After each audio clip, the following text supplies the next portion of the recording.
personalmente, pero los dos coincidimos en que somos algo, o alguien, mejor dicho, dentro de nuestra querida y admirada Iglesia. Es más, coincidimos hasta en el nombre. Francisco José, muy buenas. Muy buenas, ¿qué tal? Pues bueno, coincidimos en el nombre, los dos nos llamamos como el emperador de Austria, Francisco José, los dos somos diáconos permanentes. Bueno, y a mí me gustaría que tanto hoy como mañana en el programa pues debatiéramos, discutiéramos, habláramos, charláramos pues sobre obras inacabadas probablemente, pero sobre todo con personas que ejercen o ejercemos o intentamos ejercer, mejor dicho, pues un servicio desde un convencimiento que es ni otro que la buena noticia de Jesús de Nazaret. Pero antes de eso, la radio tiene como magia, no sé si vale la expresión, que tenemos que conocer al invitado, pero no porque lo vemos, a diferencia de otros medios de comunicación social, sino por lo que oímos. Si Francisco tuviera que definirse a sí mismo, ¿qué dirías de ti mismo? Pues nada, que soy Francisco José, o Paco, como me conoce todo el mundo. Igual que a mí. Yo creo que todos vamos todos por la abreviatura. Y nada, soy un cristiano, un bautizado, que está casado, tiene 4 hijas, tiene 3 nietos y bueno, que también tengo esta cosa tan especial que es el diaconado, este regalo que he recibido así al final, pero bueno, que soy un hombre que hace su vida, podríamos decir, normal, de trabajo. Yo me dedico, soy psicólogo, estoy en la enseñanza y pues tengo una vida normal con mis hijas, con mis nietos, en el barrio, en el trabajo y aparte pues tengo esta llamada, este ministerio que es el diaconado. Qué bueno. Que bueno, que es tan especial.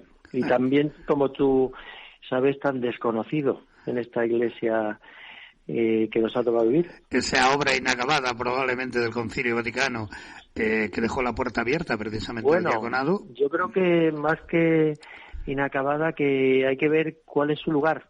Bueno, eso sí que, claro, pero también, acabada está. También es verdad. ¿De dónde le viene a Francisco o a Paco, de dónde le viene su vocación? Sabes que hay una leyenda no escrita que dice que Pablo se cayó del caballo. ¿Cuándo? No sé si vale la comparación. ¿Cuándo se cayó Paco del caballo? Es todo un camino, ¿no? Tal vez en eso en común con el caballo, con un recorrido. Y más que una caída es que el Señor ha ido poniendo ahí unos acontecimientos, unos encuentros y bueno, y acabé con este ministerio. Pero bueno, en mi historia yo siempre cuando me preguntan digo, ¿cuál quieres, mi versión o la de Belén, que es mi mujer? Bueno, ella cuenta a lo mejor que ella sabe bastante de esta vocación, pero bueno, la mía tal vez era con menos hechos así como de repente una caída del caballo, una llamada así sobrenatural, ¿no? Pero sí que como pues, he tenido un camino dentro de la iglesia que siempre pues he estado involucrado, se puede decir, ¿no? Y lo mío fue que yo me fui a vivir a Melilla y ahí conocí al que resulta que era un obispo emérito de Málaga, que era Monseñor Ramón Busarrais, que él después me enteré que fue el encargado del diaconado en España. Y entonces él fue el que me dijo, oye, tú que estás así te gusta tanto estar en la iglesia, en todo esto de yo estoy tratado de catequista, me dijo, ¿tú te has pensado ser seminarista, ser sacerdote? Y dije, mira, yo tengo clarísimo una vocación al matrimonio. Y él me dijo, ¿y el diaconado permanente? Y yo creo, como si me hablan en chino, ¿no? No sabía absolutamente nada. Y ahí quedó por lo visto esa semilla, porque ya después fueron pasando los años, me casé, tuve 2 hijas y ahí es cuando apareció de nuevo, o apareció de repente esta llamada, o apareció de recordado, ahora, ¿no? La mía recordado. Voy a cumplir en junio 20 años, que la verdad que ya llevo un camino en este ministerio. Claro. ¿Y cuál sería la versión de tu mujer? Pues mi mujer es más de como que me conocí, lo tenía yo ya en la cabeza. De hecho, yo decía que no, yo precisamente fue un poco que, no lo vamos a decir así porque queda demasiado frío, pero que acabé de estudiar una cosa y digo, voy a empezar a estudiar otra. Pero ella dice que no, que yo ya tenía eso ahí en el corazón, esa llamada, y que la verdad que era más bonita, la versión de mi mujer. Bueno, pues qué bueno. Otra es cómo encajar esto en el matrimonio, en la familia. Yo tenía 2 hijas pequeñas, después tuve 2 más, ¿no? Y cómo encajaba todo esto ahí en nuestra vida. Claro. ¿Fue difícil de encajar en tu caso o por el contrario fue más fácil de lo que tú pensabas? Pues también empezamos con las 2 versiones. La mía, desde luego, facilísimo. Todo un regalo, todo... y mi mujer... Oye, que las mujeres siempre son iguales, ¿eh? Sí. Pero bueno, lo que sí que es cierto que ahora en Madrid tenemos lo que es la formación de aspirantes, algo que me parece muy acertado, que son como unas reuniones que llamamos de tutoría, aunque ese nombre no es muy acertado, pero sí que se pone un grupo de aspirantes con un diácono y su mujer, ¿no? Que serían como los tutores, y hacemos unas reuniones. Y en esas reuniones, que es muy especial para las mujeres, porque ellas, claro, demandan conocer cómo es la vida de una mujer de un diácono, ¿no? Claro. Entonces, y ahí pues la hacemos en las casas y ellas lo ven nuestros hijos, ven nuestras vidas, ¿no? Y entonces se ve que todo encaja mucho más, ¿no? Porque al principio, cuando el hombre siente esa llamada, pues claro, la mujer parece un poco que dice, aquí me van a quitar a mi marido, ¿no? Cosa que no es así, claro, ¿no? Y entonces mi mujer dice que sí, que es duro lo que es los estudios, ¿no? Pues yo, fíjate, con lo grande que es Madrid, el Señor me puso San Damaso ahí cerca de mi casa, que iba andando. Ah, qué bueno. Entonces, para mí me parece como facilidad. Después yo salía justo de unos estudios universitarios que hacía la vez que trabajaba, ¿no? Y entonces me parecían que encima más fáciles, más bonitos, los disfruté desde el principio, y entonces todo es como que todo me encajó muchísimo, todo tal es así que yo en un momento de la ordenación, y yo después ya, que habían pasado 5 años, me veía un poco verde, ¿no? Como diciendo, uy, estoy preparado para esto tan grande, ¿no? Claro. ¿Y cómo, ya conocemos la versión de Belén, de tu mujer, aunque ella no ande por ahí cerquita, me imagino? No. Por eso mismo. Si no, también la pillábamos y le preguntábamos a ella. Sí, pero, ¿y tus hijas cómo asumieron pues esa mira, nueva...? Mis hijas 2 de ellas las he bautizado yo, han nacido ya dentro del ministerio, pero las otras 2... pues como eran pequeñas, la verdad que lo han vivido con total naturalidad, es algo como normal. Fíjate, las otras 2, porque la primera la que está ya casada, la segunda ya está también fuera, y las otras 2 viven con nosotros, y ellas, normalmente la tercera, por ejemplo, cuando se va a dormir me pide la bendición. Qué bueno. Como diácono. Qué bueno. Y se la doy. La cuarta no falla nunca, Es como la despedida, que me va a dar un beso, algo se va a costar, pero dan la bendición. Qué bueno. O sea, que lo ven con total naturalidad, es como algo que ella es lo que han vivido siempre. Claro. ¿No? ¿Paco nació en Melilla? Sí, yo nací allí. Lo que pasa es que yo me fui después, es que mi padre es militar, entonces hemos estudiado distinto. Yo me crié en Cádiz, acabamos en Madrid. Después yo seguí el camino militar y por eso acabé de nuevo en Melilla, que es cuando conocí a Monseñor Ramón. Y y lo que pasa es que después las cosas me han hecho que ir por otros caminos, o sea que ya no estoy en el ejército. La verdad que no es fácil, no es común que un melillense, como hubiese sido a lo mejor tenemos también, en común, fíjate, lo africano, Sí, claro, geográficamente no somos europeos, geográficamente somos africanos. Pero que es curioso que un melillense pues haya llegado donde ha llegado en ese sentido, ¿no? ¿Cómo es la situación religiosa en Melilla?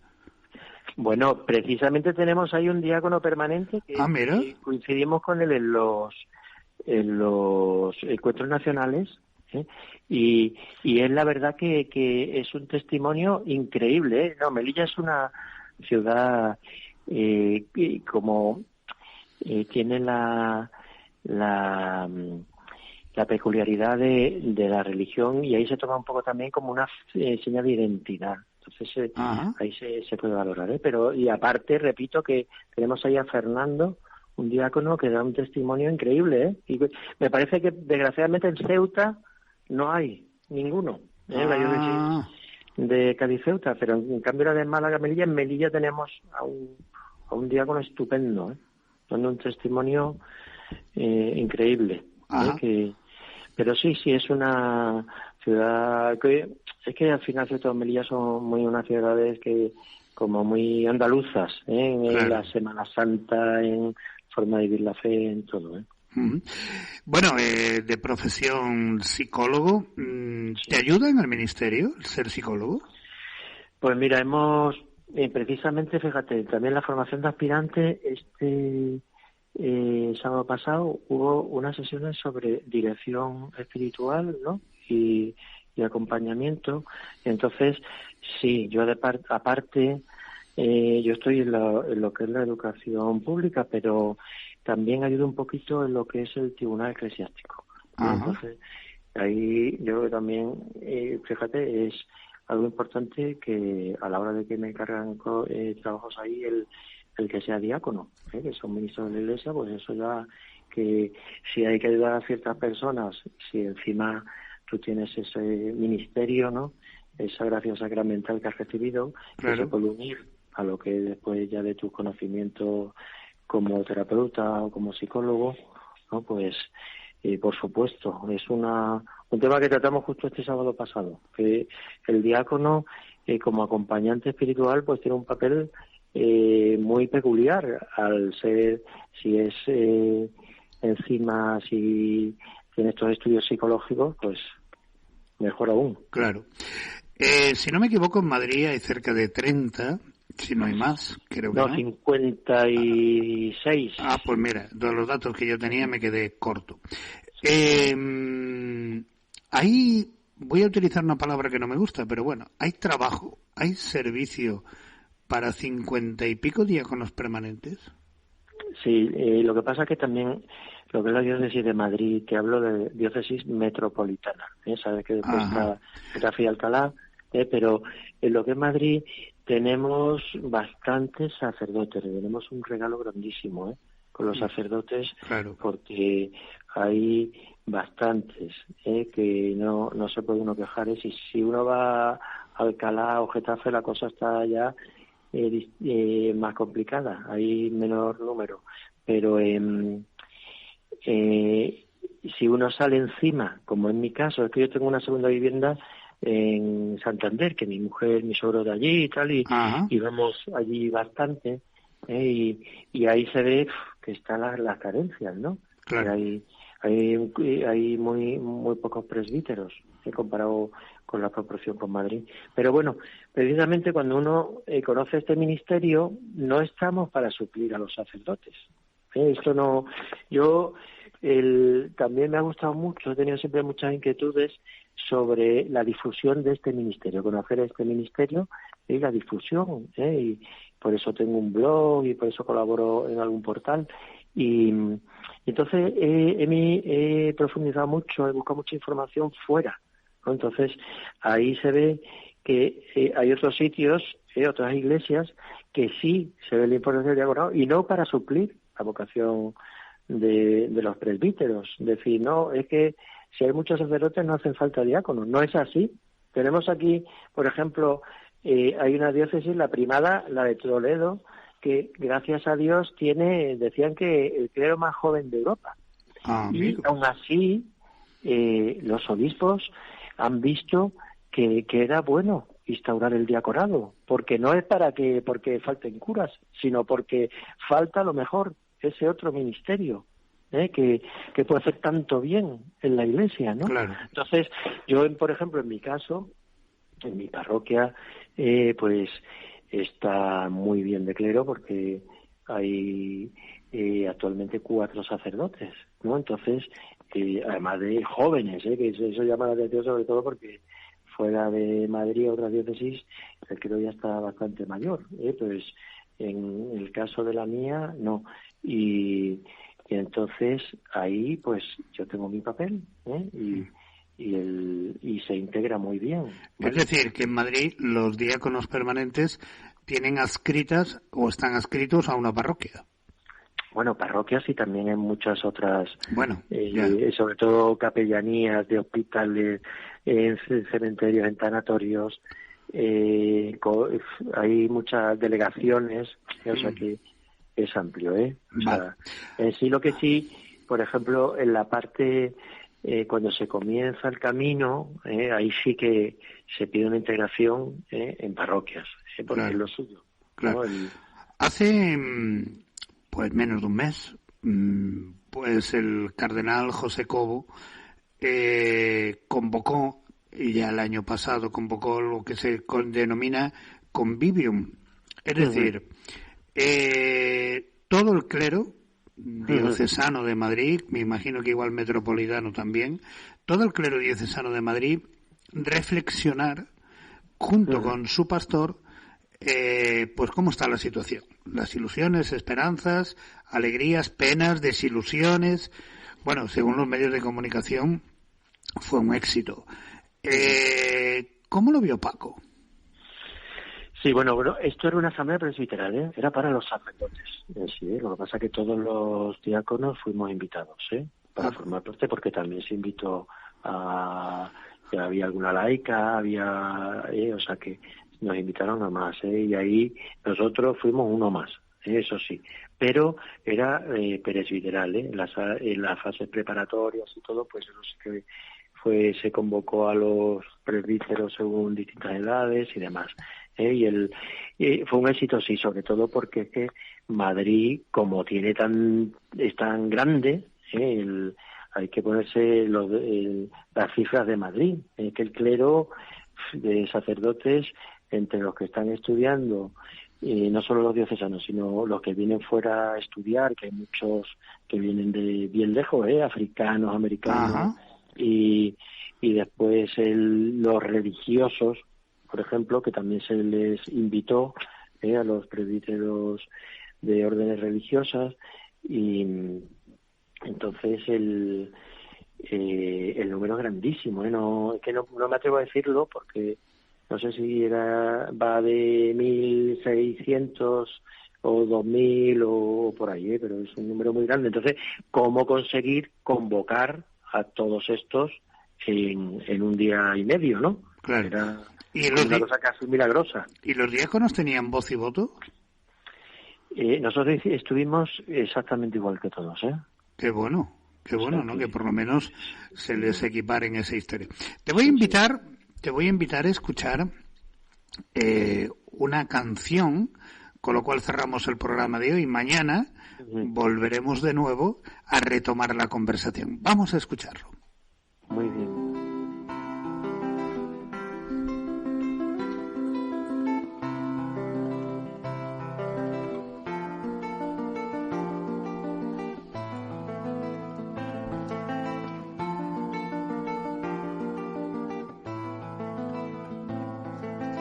Hacen falta locos para amar el mundo.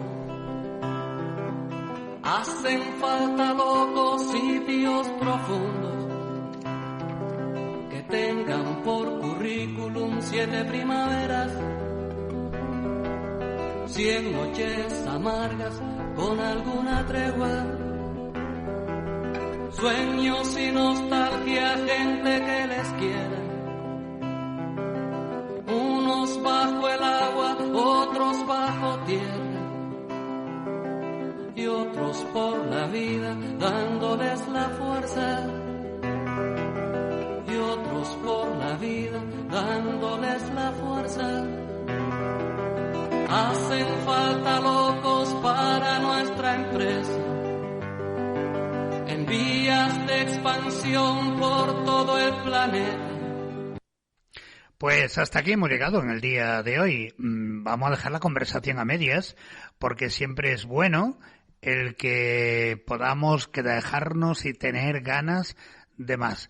Mañana volveremos de nuevo a retomar nuestra conversación con Francisco José García Roca López, diácono permanente de la diócesis melillense de nacimiento, pero de la diócesis de Madrid. Mañana nos vemos. Muy buenas, de nuevo. Ayer dejamos nuestra conversación a medias y la dejamos precisamente con esta canción que vamos a intentar recuperar un poquito donde hemos quedado y continuamos.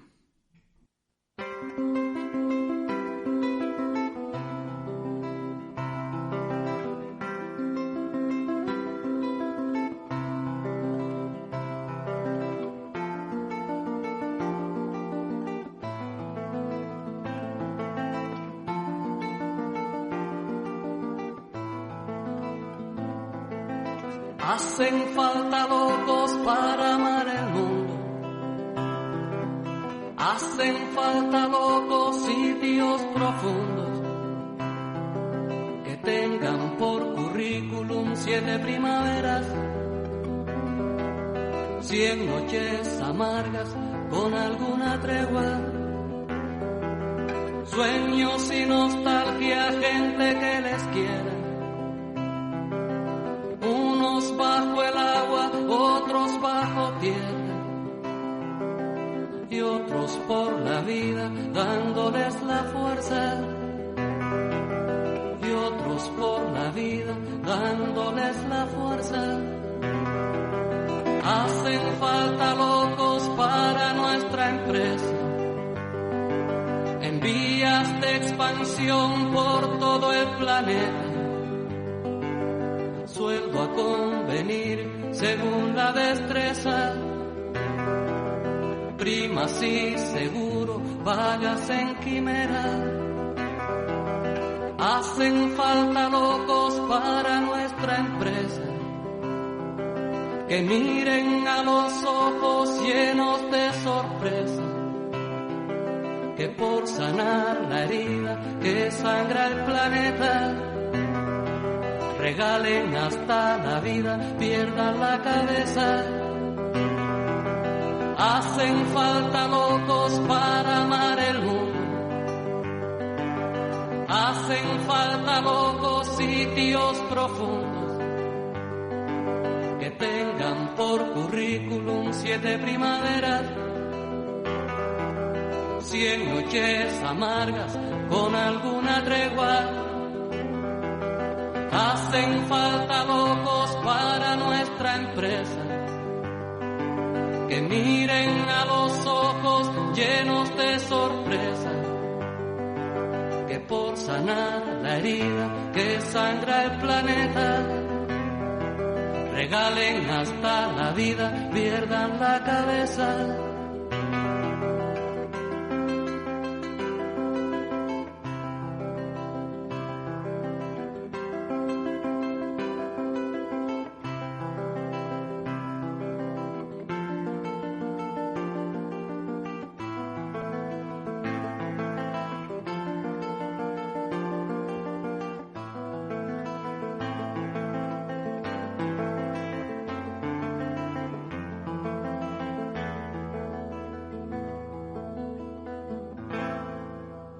Pues aquí seguimos. Ayer habíamos dejado la conversación pues con esta canción tan maravillosa de Hacen falta locos para el mundo.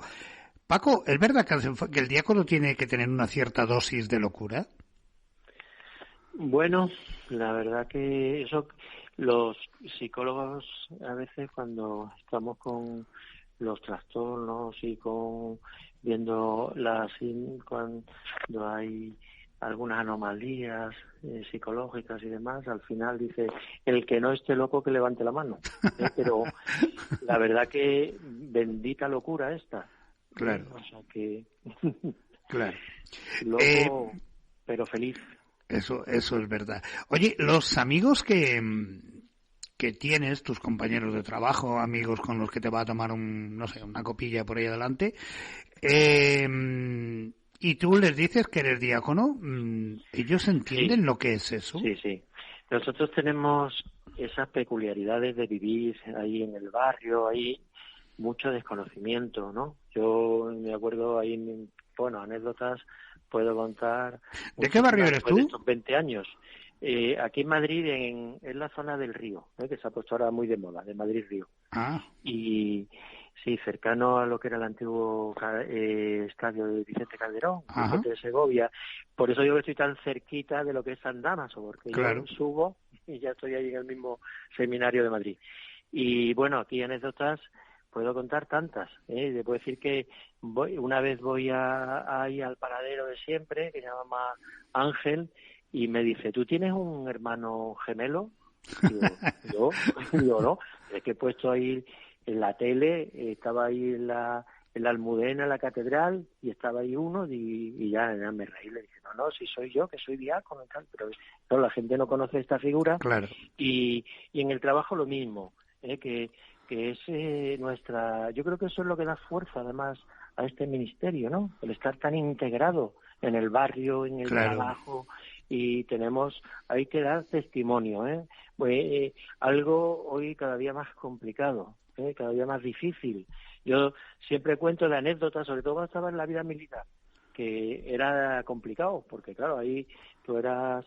Hay que tener unas responsabilidades, había disciplina, una jerarquía, y algunos decían, mira, va de santo y me arresta. Era a veces complicado para meterlo en tu trabajo, ¿no? Claro. Sobre todo con tus compañeros, pero precioso, bonito, y yo creo que es lo que hace falta. Hemos perdido... Testigos en la vida normal, que no vivamos esas burbujas tan fáciles, tan bonitas en la parroquia. Estamos, como decía el Papa Francisco, ¿no? Estamos ahí con nuestros corderitos, ¿no? Los cuidamos, los acariciamos. Oye, no, que tenemos que salir a la calle, que tenemos que dar testimonio, que tenemos que llevar esta alegría de Jesucristo a los demás. No nos la quedemos para nosotros. Claro, no claro. Nos aburguesemos, nos acomodemos. Claro. Dicen no. ¿Tú crees que el ejército ha perdido un buen militar y la Iglesia ha ganado un buen diácono? Bueno, en cualquier lugar de trabajo se puede ser diácono. Tenemos algunos compañeros militares y lo hacen fenomenal. Qué bueno. Sí que recuerdo una vez con un javierano que al enterarse que yo era militar me decía, ¿cuál es tu bandera? No me acuerdo dónde sale eso, no sé si es de San Ignacio, la de Cristo o la del ejército de España o tal, y yo creo que es compatible, claro, por supuesto. Yo les invito a los oyentes que pongan el nombre de Francisco José García Roca López, lo pongan en Google, y ahí aparece un blog, no quiero decir el nombre, aunque es un blog muy religioso, ahí aparece un blog donde él escribe, no diariamente, sino de vez en cuando. Artículos que el 99,9%, por no decir el 100%, son dedicados al diaconado. Uno de ellos, pues decía que en la Iglesia, sin diaconía, no había Iglesia. ¿Cómo se come eso? Bueno, hombre, es que lo hay que entender que lo que estaba diciendo era, sin sacerdotes no hay Eucaristía, y sin diaconía, sin servicio, no hay Iglesia, ¿vale? Claro. Para que se viera que los dos ministerios se encajan, ¿vale?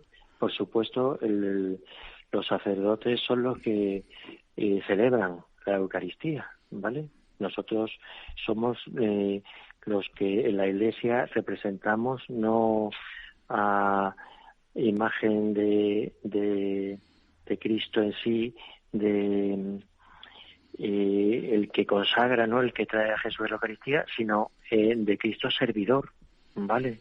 Que es el servicio. Hay algo también que siempre recuerdo cuando en unos ejercicios espirituales que nos dio el arzobispo emérito de Pamplona, que era en su día sacerdote en Madrid encargado del diaconado permanente, don Francisco Pérez, y nos decía: vosotros los diáconos sois los que nos tenéis que recordar a los obispos, a los pobres que están ahí, que no nos olvidemos de ellos, ¿vale? Es nuestro carisma, ¿no? El de Cristo siervo, Cristo con los pobres. Claro. Hay quien dice también que, bueno, todos entendemos que el ministerio del orden tiene 3 peldaños: diaconado, presbiterado y el obispo, que no debería de haber esa distinción de lo tan acentuada, sino que el sacramento del orden es uno, pero con diferentes funciones, en función, valga la redundancia, de quien lo lleve. ¿Estás de acuerdo con ello? Bueno, eso yo creo que también la Iglesia ha funcionado así, ¿no? Durante estos años, y doctores tiene la Iglesia, pero también yo creo que la peculiaridad de cada ministerio, sobre todo si nos volvemos a los orígenes, ¿no? Evangélicos, o los que hay de Hechos de los Apóstoles, ¿no? El momento ese, ¿no? De la institución del diaconado, ¿no? Que los apóstoles quieren que siga el poder dedicarse más a la oración, ¿no? Y que tenga a estos 7 justos, ¿no? Para que comiencen lo que es el servicio. Y estos 7 justos, fijaos, que cuando se elige a Esteban, a Felipe, Prócoro, etcétera, ¿qué hacen? Estaban para servir, pero lo primero que hace Esteban, ¿qué es? Ahí ponerse a predicar, el protomártir.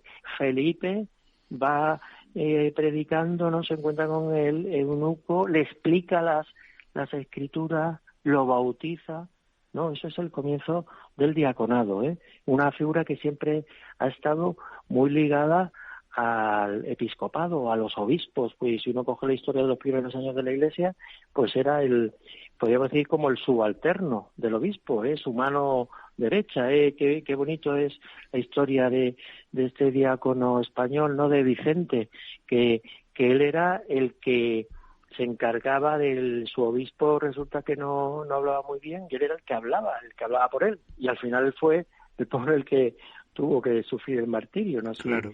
Su obispo. Pero bueno, cada uno tiene su lugar, ¿no? Los presbíteros, en su origen, ¿no? Los ancianos, ¿no? Los que sabían y eran como los encargados de eso, de la Eucaristía. Claro. En tu último artículo publicado, más o menos vienes a decir que el diácono no es un laico más, pero tampoco es un presbítero en potencia. Sí, siempre, vamos a ver, la historia digamos, más que del diaconado con esos orígenes, ¿no?, que vemos en las Sagradas Escrituras, es cuando los padres conciliares, ¿no?, vuelven a impulsar este ministerio que parece que se había quedado ahí aletargado durante un milenio, y después al final únicamente era un paso ya para el sacerdocio, ¿no?, como un camino hacia ser presbítero. Pero ellos quieren irse a las fuentes, a los orígenes, ¿no?, y ven que el diaconado es una figura muy distinta. Así ocurrió en Oriente, que no se perdió, pero en cambio en Occidente sí que se fue, simplemente ya estaba como un paso, ¿no? Los padres reconciliares quieren que de nuevo vuelva esta figura, ¿no?, y que sea de una forma permanente, para siempre. Y esa figura no tiene que verse ni como al laico que sabe que está muy preparado y sigue siendo, parece que un laico pero mejor, ni tampoco un presbítero de segunda categoría. ¿no? Claro, es un ministro distinto. Es que tiene una vocación distinta. Claro, es más, en el artículo dejas entrever que tampoco el diaconado es para aquellos que en su momento quisieron ser sacerdotes y por algún motivo determinado pues lo han dejado, no han continuado o les han dicho que no por algún motivo, ¿no? Y que a lo mejor el diaconado podría haber sido para ellos una puerta a un sacerdocio no realizado en su momento. Sí, claro, también hay, claro, cada uno tiene su vida personal, sus historias, ¿no? Hay de todo. O sea, en mi caso, por ejemplo, yo jamás me lo planteé. Yo tenía mi vocación muy clara hacia el matrimonio y después voy hacia el diaconado.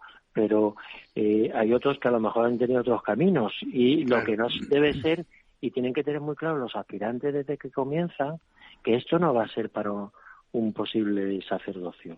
Eso es un camino distinto, una vocación distinta, ¿vale? Que también está abierta a los solteros, que tendrán que hacer celibato. Pero precisamente por eso, porque que tienen esa vocación distinta, no van al seminario, sino que empiezan preparándose para diáconos, porque ellos ven que su vocación es hacia ser icono de Cristo siervo. Claro. Yo te voy a dar una serie de nombres y a mí me gustaría que dijeras algo sobre ellos. El Papa Francisco. Bueno, el Papa que se cruzaba la estola y lavaba los pies, yo creo que más diaconal que eso. Imposible. Todos los Viernes Santos, ¿no? Claro. Los Jueves Santos, perdón. Sí, Jueves Santo con lavatorio de los pies. Benedicto XVI. Benedicto XVI es una persona que, claro, él fue como preparando esa teología diaconal, su lugar, ¿vale? Del diaconado. Él precisamente tuvo ese motu propio, que se realzó, ¿no? El carisma diaconal de Cristo siervo. Ajá. José Cobo. José Cobo es mi pastor, que está, desde luego, que tiene una visión muy clara de todo el bien que puede hacer este ministerio, que parece ser que es un momento muy especial en la Iglesia para que este ministerio pues florezca y se incentive y que se promueva. Ajá. León XIV.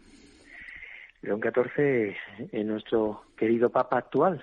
Vamos a ver, está ahí como en los comienzos de su camino. Seguro que él sabrá qué es lo que es lo bueno para la Iglesia, si este es el diaconado algo que seguro que él verá que hay que darle todo el camino necesario para que se desarrolle.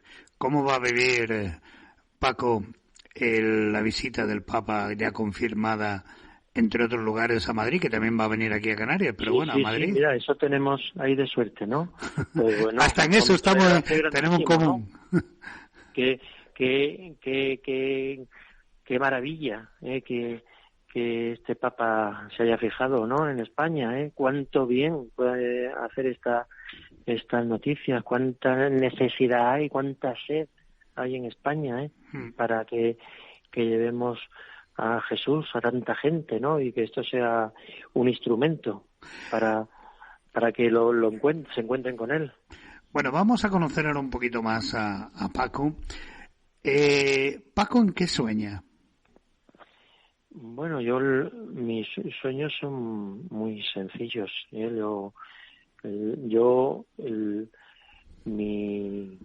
Mi camino está muy claro, que es al cielo, que nos salvemos, que seamos felices plenamente allí y que bueno, que disfrutemos esta vida que hasta ahora, desde luego, no. Yo siempre digo, cuando veo cruces, que hay tantas, digo, Señor, ¿cómo me cuida? Y siempre cuando acudo a alguno, a mi director espiritual, alguno me dice, ya llegarán, tranquilo, pero lo mío ahora mismo no puedo soñar mucho más. Ahora yo tengo una felicidad muy grande, el Señor me cuida, nos cuida. ¿Y a qué le tiene miedo, Francisco? Pues tampoco puedo decir que tenga miedo a nada. De verdad que siempre, hombre, hay cosas más cercanas, ¿no? Que uno puede tener más que miedo hacia mí, hacia mis cercanos. claro. ¿Vale? Pero no tengo miedo. ¿Y es adicto a las nuevas tecnologías? Bueno, adicto, esperemos que no.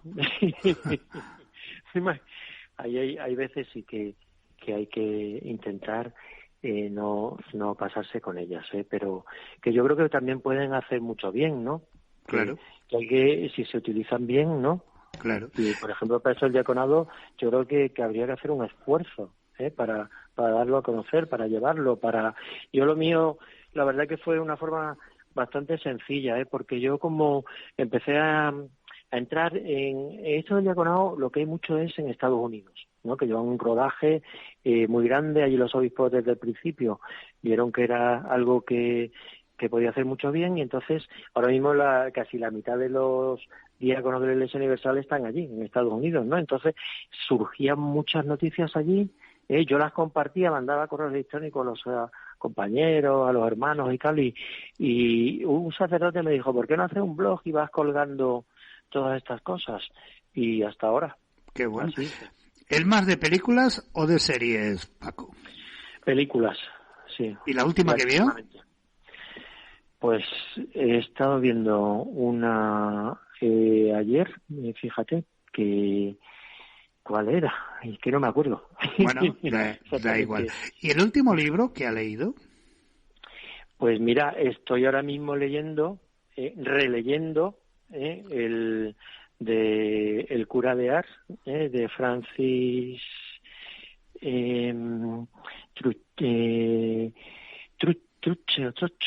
Trochu, el cura de Ars se llama. Vale, eso estoy leyendo ahora mismo. Vale. Releyendo, ya lo digo. ¿Colecciona algo, Francisco? Bueno, yo mis colecciones, fíjate, cuando estaba yo en Melilla coleccionaba huevos de piedra, fíjate qué cosa tan especial, ¿vale? Pero ya colecciones en sí pocas. ¿Es deportista? Pues mira, en la vida militar la verdad que una de las cosas buenísimas era el deporte. Entonces, sí, y mira, después también desde mi vida en Cádiz y demás, el submarinismo y tal, pero sí con apnea, sin botella y sin nada, sí me gusta mucho el verano. Pues vamos a ir terminando y siempre dejamos el último minutillo pues para que el protagonista de nuestra historia de estos 2 días pues diga algo de lo que le apetezca. Sobre todo, por cierto, esta mañana leía que Huesca, si no me equivoco, la diócesis de Huesca, ha aprobado también por decreto el señor obispo la instauración del diaconado permanente, que allí hasta ahora no se daba. Pero dicho eso, siempre dejamos el último minuto para que nuestro invitado invite a lo que quiera y sobre todo me imagino que al diaconado permanente. Así que, Francisco, adelante. Bueno, está muy claro. Es que lo mío es una invitación. Algunas veces me dicen, es que tú barres siempre para casa. Y digo, no, mira, antes me ha preguntado por Benedicto XVI, decía aquello de, cuando uno tiene algo, una cosa muy grande, no se lo puede guardar para él la tiene que dar a los demás. Y entonces, si hay alguno que tiene así estas inquietudes, que no lo dude, que no lo piense, esto es un regalo grandísimo, se disfruta muchísimo esto del servicio. De verdad que es algo increíble, algo muy bueno. También hay que decirlo que muy bueno para el matrimonio, muy bueno para la familia, muy bueno para los compañeros de trabajo, para todos. De verdad, es por supuesto que lo grande de recibir este sacramento del orden, ¿no? Esa gracia sacramental que recibe uno, pues no se la queda uno solo, sino que se derrama sobre todos, llega a todos, ¿no? Y entonces, pues que no lo duden, que den el paso, que el diaconado no es más que al final que un regalo muy grande que nos hace el Señor. Pues me parece maravilloso. Francisco José García Roca López, muchísimas gracias. Bueno, pues nada, por que tenemos tantas cosas en común. Abrir las puertas de tu corazón y nada, un abrazo fuerte, cuídate. Bueno, pues nada, muchísimas gracias a todos. Venga, hasta luego. Pues hasta aquí hemos llegado. Hemos conocido la realidad del diaconado permanente, por si acaso no lo teníamos claro, con un gran diácono que tiene, pues eso, su propio blog en las redes sociales. Pues ya saben, con este tiempo maravilloso, con este tiempo soleado y además, bueno, con el único inconveniente un poquito de la calima, lo único que les decimos es que procuren disfrutar del fin de semana y de aquellos que le quieren, sobre todo disfruten de la vida. Y si no les importa y quieren, nos volveremos a ver. Sean felices. Chao.